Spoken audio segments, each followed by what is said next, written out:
right, so I've gone enough, and I need to probably leave in 5 minutes. So can we take a few questions? Yeah, definitely. I have one to actually start things off. So, say I was going to give my first open mic set. How would I start the process? Would I draw? I mean, obviously, Hari mentioned he draws from personal experiences, and you have, absolutely, and you have your niche. You know, you speak to technical audiences, and that's my personal experience. Right. Okay.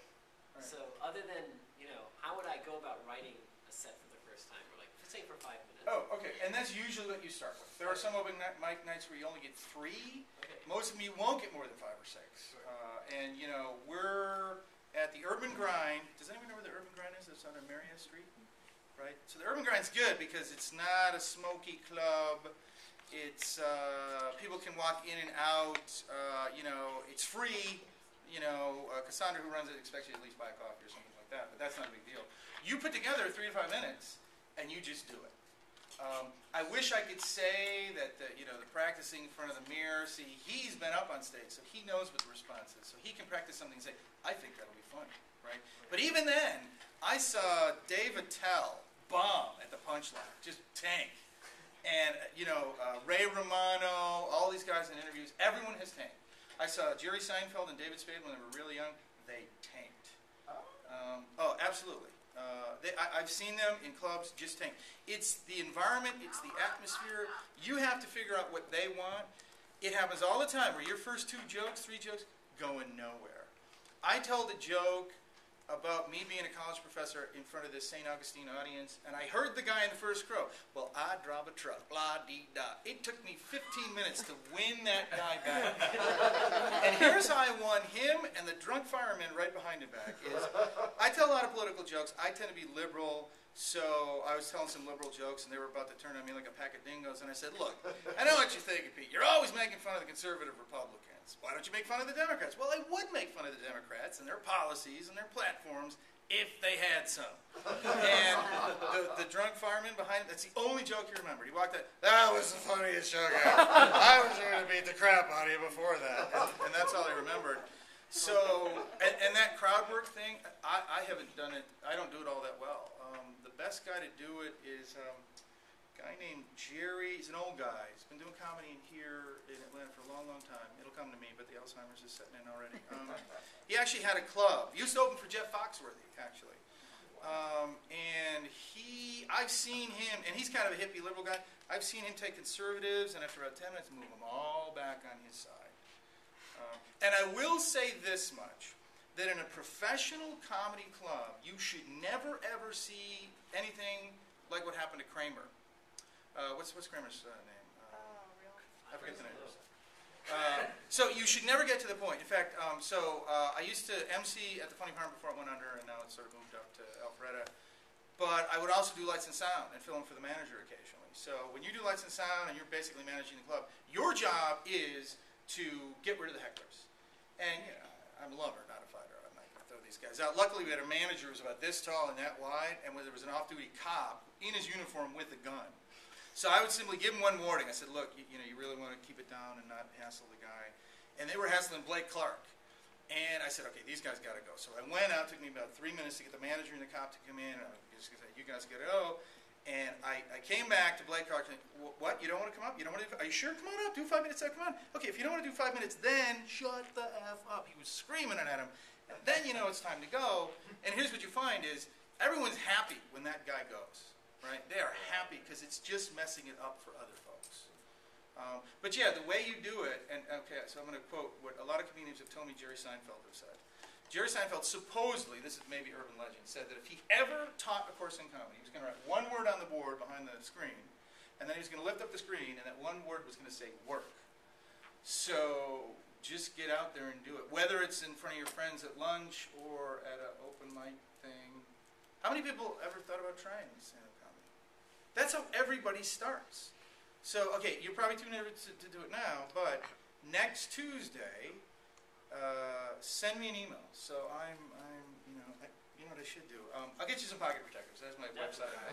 And I'm Pete at drpetecomedy.com. And just let me know if you want to come out to the Urban Grind on Tuesday. And the nice thing about it, it's a lot of comedians. And if it's your first time, no comedian is going to be heckling. They're going to say, hey, man, okay, do you want to know what a good first-time set is? If you don't wet your pants, run off crying. That is actually true. So, did you mention the word crying before? It's that bad. Professional comedians who appear in front of thousands of people throw up before they go on. They get nauseous before they go on. It's tough. So, yeah, so if you don't wet your pants and cry, most people, yeah, that was a good set here. That joke, the third joke, this is what I would do. Set. So, that sort of stuff. What's that one famous comedian? He would wear sunglasses and close his eyes when he went on stage. For like okay. He would never open them. I can't remember. What kind of jokes did he do? Well, here's the thing you have to remember. Yeah, that's it. Mitch Hedberg. Yeah. Oh, Mitch Hedberg. Yeah. Yeah, Mitch Hedberg. Yeah, Mitch I always Hedberg. thought he was high when he went on. He was actually just really scared. He would just close his eyes and go on stage. Yeah, unfortunately, that's one thing that public speaking will not allow you to do. A lot of comedians are. I wish I could say they weren't, but I met a comedian who shall remain nameless, who appeared on Laugh-In. He was 65 years old when I met him about 5-6 years ago, and he did most of his shows high. And I asked him, I said, look, you're 65 years old. Do you do this every show? He said, Pete, I've probably done 6,000 shows in my career, and I've done 4 of them sober. And I don't actually recommend it. And here's another thing you might want to think about. Did you take a class with anyone? Yeah. Okay. If you take a class, only take one. Do not be doing the Jeff Justice's thing 18 times. One class can actually help you get over some of this stuff. But I think if you do a bunch of open mics, you don't necessarily need one. But if you like the whole academic thing, take one class. Jeff Justice does one. I took one with Manny Oliveira. Manny Oliveira actually taught me 2 interesting things. One was comedy should be a roller coaster, right? You should be loud, you should be soft, it should not be the and then there are guys like Mitch Hedberg that kind of have them. A lot of times think they're very, very funny. But in general, the more roller coaster-ish you can. And then the second thing, and this is what Manny Oliveira said, you shouldn't be drinking before you go on. I, in general, do not drink before I go on stage. Afterwards, okay, that's a totally different thing. But I think you want to be sharp. I think you want to be. To be honest, I want to. I drink a Red Bull before I go on. Do you have a ritual? No, I drink a bottle of water and then I only take a sip of it. I will ask for a bottle of water. I only take a sip of it. But it's nice to have it in case you get choked up. But I kind of like the Red Bull thing. And admittedly, this is one of these things I struggle with because I was out at the University of Nebraska, Lincoln, and I had real troubles because I opened with a joke. A lot of times I'll have a Red Bull there because I did 4 shows in 2 days in Lincoln and Omaha. And I'll take a sip of Red Bull and I say, yeah, ladies and gentlemen, Red Bull, because crystal meth is really expensive. And the students laugh at it, and then the nice people, the adults in the back of the room who hired me to come out there and talk to them are like, oh, no, you didn't. And then you got to recover. So sometimes, and you may notice this, your best jokes start as a rant on stage. I had a rant, I just looked at this woman who was just horrified that I would make a drug reference. I said, look, I'm not saying drugs are good. I'm saying the same thing your second grade teacher told you. Drugs are bad. The only thing I'm saying is I'm more believable, right? Because I spend my evenings in green rooms backstage with comedians who are either chemically imbalanced or fresh out of rehab. And then I spend my days in faculty meetings with faculty who should be in rehab. So I know. And I just simply explain that, I know what drugs can do to you because I did one thing your second grade teacher never did, and that's spend an hour backstage with Andy Dick. And that's a whole bit by itself. But here's one thing you don't know. So Andy Dick was recently indicted on groping strangers. I believe that was the sexually assaulting strangers. That only happens after he's had a lot to drink. When he's sober, he's actually the nicest guy you'll ever meet. Just very nice, very pleasant. I met him. He's got a guitar accompanist. His son travels with him. He's got an 18-year-old son. I know what you're thinking. I thought he was gay. Apparently, not always. But he's just really, we talked about old comedians and things like that, but after the second show on Saturday, he will grow men, women, children, animals, vegetables, minerals. All right. So I got to get going. I'm sorry to keep you. I'm sorry I was late. I'm sorry.